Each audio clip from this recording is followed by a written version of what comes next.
bersyukur kepada Tuhan Yang Maha Esa bahwa Ia telah melindungi dan menuntun negara dan bangsa kita hingga kita dengan selamat telah sampai kepada hari yang berbahagia sekarang ini. Dan moga-mogalah lindungannya dan tuntunannya itu tetap dikurniakan kepada negara dan bangsa kita dalam memasuki tahun yang ke-22 dari kehidupannya dan selanjutnya. Lindungan dan tuntutan Tuhan itu sangat kita perlukan dan sangat kita mohonkan. Sebab tiada sesuatu berjalan selamat tanpa ridhonya Tuhan Yang Maha Kuasa. Dan masa depan yang akan kita masuki sudahlah menampakkan gejala-gejala yang menunjukkan akan datangnya masa yang lebih berat.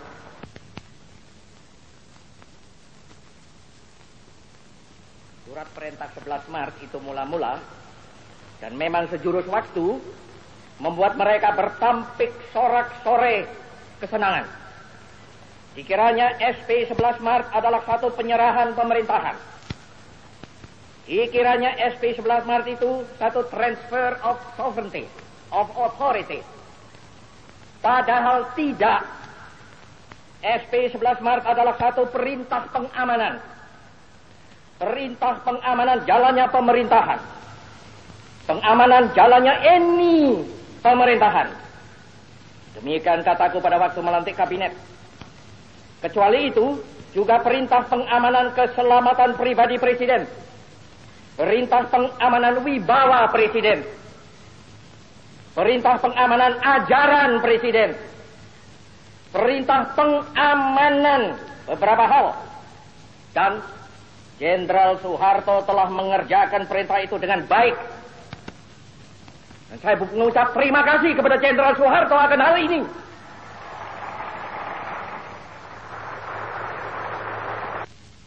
Isi jiwa kita yang sedalam-dalamnya, maka pokok intisari mandat yang saya terima dari MPRS ialah membangun bangsa, nation building, dari kemerosotan zaman kolonial untuk dijadikan satu bangsa yang berjiwa, yang dapat dan mampu menghadapi semua tantangan. Satu bangsa yang merdeka dalam abad ke-20 ini. Itulah intisari pokok daripada mandat MPRS kepada saya. Sesungguhnya toh bahwa membangun satu negara, membangun ekonomi, membangun teknik, membangun pertahanan adalah pertama-tama dan pada tahap utamanya membangun jiwa bangsa. Bukankah demikian? Sekali lagi, bukankah demikian? Tentu saja keahlian adalah perlu, tetapi keahlian saja tanpa dilandaskan pada jiwa yang besar tidak akan dapat mungkin akan mencapai tujuannya.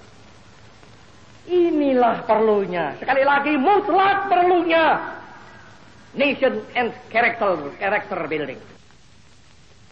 Sudah terang, gestok kita kutuk.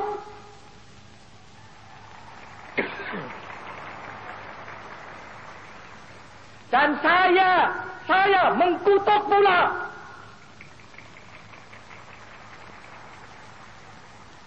Dan seperti sudah kukatakan berulang kali dengan jelas dan tandas, yang bersalah harus dihukum. Untuk itu aku bangunkan Mahmiluk. Tetapi kenapa kita sesudah terjadinya gestok itu harus robah haluan? Kenapa kita sesudah terjadinya gestok itu harus melempar jauh beberapa hal yang sudah nyata baik? Tidak. Pancasila, Panca-Azimat, Trisakti harus kita pertahankan terus, malahan harus kita pertumbuhkan terus.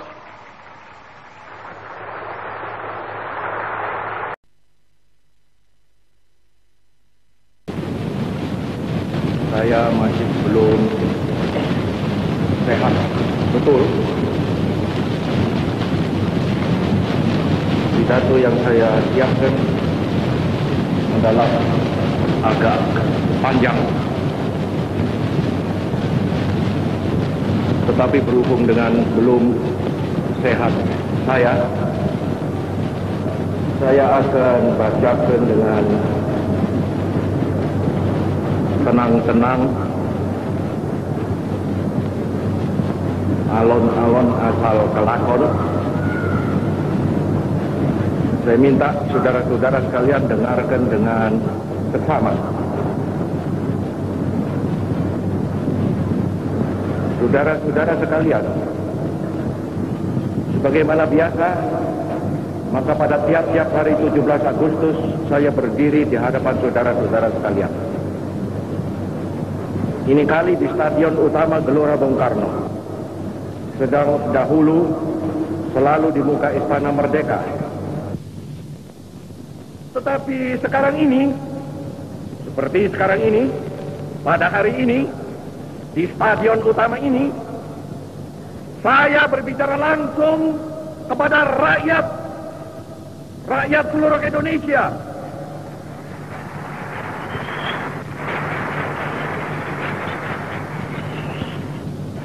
Bahkan juga langsung kepada seluruh dunia, dari timur sampai ke barat, dari utara sampai ke selatan. Saya sekarang tidak terutama sekali berbicara sebagai presiden mandataris, tidak sebagai presiden perdana menteri, tidak sebagai presiden panglima tertinggi. Saya berbicara di sini sebagai penyambung lidah rakyat Indonesia.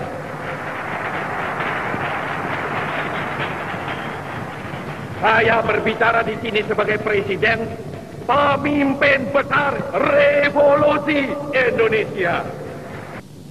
Dari Sabang sampai Merauke, 4 perkataan ini bukanlah sekadar satu rangkaian kata ilmu bumi. Dari Sabang sampai Merauke bukanlah sekadar menggambarkan satu geografis begrip. Dari Sabang sampai Merauke bukanlah sekadar satu geographical entity. Ia adalah merupakan satu kesatuan kebangsaan. Ia adalah satu national entity. Ia adalah pula satu kesatuan kenegaraan, satu state entity yang bulat kuat. Ia adalah satu kesatuan tekad, kesatuan ideologi, satu ideological entity yang amat dinamis. Ia adalah satu kesatuan cita-cita sosial yang hidup laksana api unggun, satu entity of social consciousness like a burning fire. All the social conscious of man praise for our victory. Karena itu, hei seluruh bangsa Indonesia, tetap tegakkanlah kepalamu. Jangan mundur, jangan berhenti, tetap derapkanlah kakimu di muka bumi. Jikalau ada kalanya saudara-saudara merasa bingung, jikalau ada kalanya saudara-saudara hampir berputus asa, jikalau ada kalanya saudara-saudara kurang mengerti jalannya revolusi kita, yang memang kadang-kadang seperti bahtera di lautan badai yang mengamuk ini, kembalilah kepada sumber amanat penderitaan rakyat kita yang kongruen dengan social conscious of man. Kembalilah kepada sumber itu, sebab di sanalah saudara akan menemukan kembali realnya revolusi. Tetapi alhamdulillah, Tuhan menolong. Lalu kita bangkit. Lalu kita menggeletekkan kita punya stop kepada segala penyelewengan mental itu.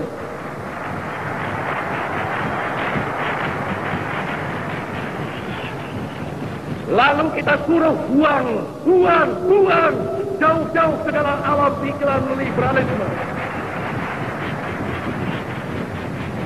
Lalu kita dengungkan semboyan baru, yaitu demokrasi terpimpin. Lalu kita kocok habis-habisan multi-party system. Lalu kita canangkan manifesto politik. Lalu kita telurkan pemerasan manipul, yaitu USDEK. Lalu kita camkan kepada rakyat perlunya revolusi sosialisme pemimpin nasional yang satu, yaitu Resopim.